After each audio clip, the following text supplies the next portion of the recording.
Suldaan Maxamed Suldaan Cabdiqaadir Suldaanka guud ee beelaha Soomaaliland oo hoyga uu ka degan yahay magaalada Hargeysa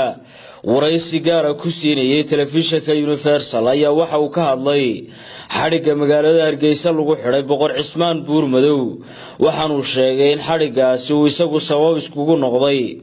kadib markii uu boqorku hadal ku saabsan inuu ergey ka yahay madaxweynaha Soomaaliland uu ka jeediyay deegaanka Carmo oo ay ka socotay munaasabad lagu caleemo saarayo beeldaaje cusub Suldaanka guud ayaa hadalkaasi uu ka jeediyay boqorku si weyn u dhaleelay isagoo ku sababeeyay xarigiisan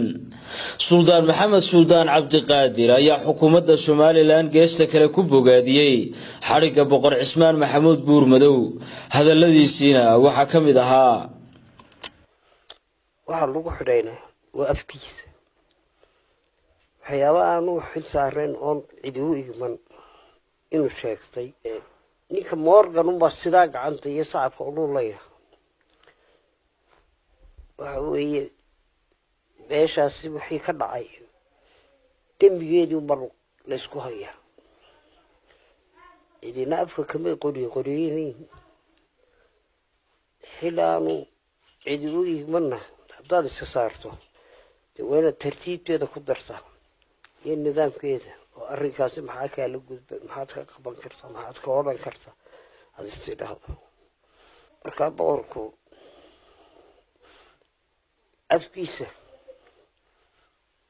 ee la doonta xadhiga annagu lamaan doonan cidna xidhamaanu ka odhan xukuumadduna dee wixii waajibkeedu yahay iyadaa qofka ka qaadasta sida waxaan leeyahay dalkeenu cadow badan buu leeyahay cadowguna wuu ku faraxsan yahay hadallada aynkaasta marka lagu hadlo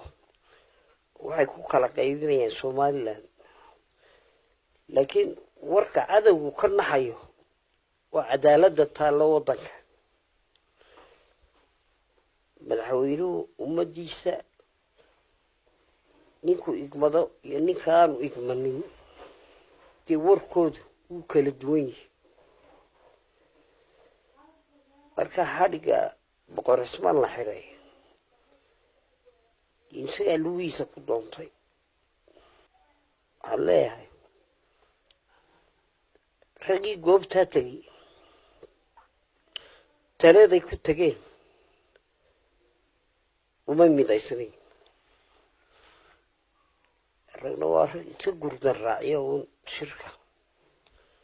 ragna waa rag mabda u taga marka qofka Somaliland masilaya wuxuu ku masilaa magaciisa kaliya laakiin in xukuumadda ka eed sheegto oo ka been abuuro yiraahdo